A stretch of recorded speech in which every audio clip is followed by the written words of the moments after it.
Magandang araw mga mares! So ito na nga ang part 2 ng Chika sa Tagaytay. Kasama namin si Cookie sa gala kaya naman every night may 1K siyang charge. Nagstay nga pala kami dito sa Days Inn Hotel kung saan free staycation sila partner for 3 days and 2 nights.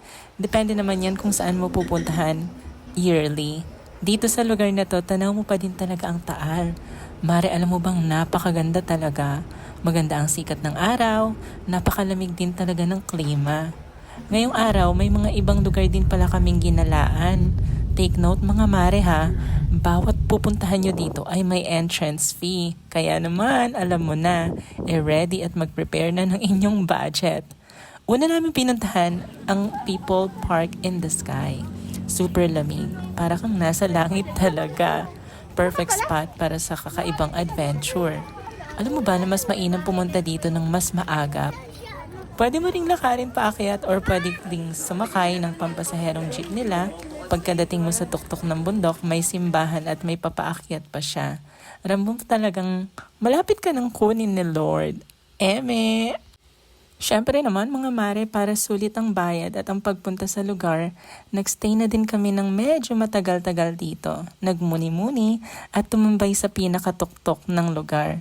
Mas mararamdaman mo ang ganda ng paligid pag nilakad mo mula papaakyat hanggang pababa. Di ramdam ang pagod, mas dama mo ang excitement. Alam mo ba Mare na nagpunta din pala kami sa ibang lugar dito tulad ng Tagaytay Picnic Grove? Maganda din dito at may mga kainan din. At kung nagbabalak kang bumili ng mga souvenirs, dito mo na rin bilhin dahil ito lang yung pinaka place nila para sa mga pasalubong, especially ng mga handicraft items. Mara, pinuntahan din namin yung Sky Ranch, bongga din at may night market nearby. Napadpad din kami sa Throne Giant Chairs, lucent stone pillars located near Crosswinds.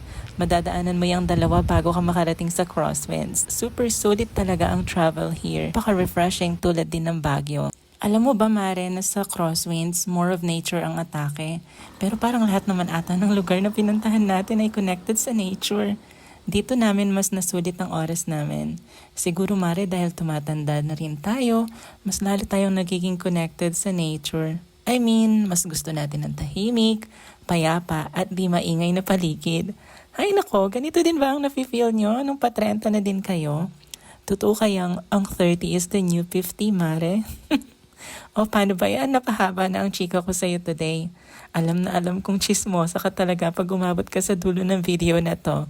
O siya, sa susunod na video, Mare, chichikahin ulit kita at for sure sa ibang lugar na naman tayo. Para naman iba't ibang lugar yung napupuntahan natin habang nagchichismisan. O siya, see you! Bye!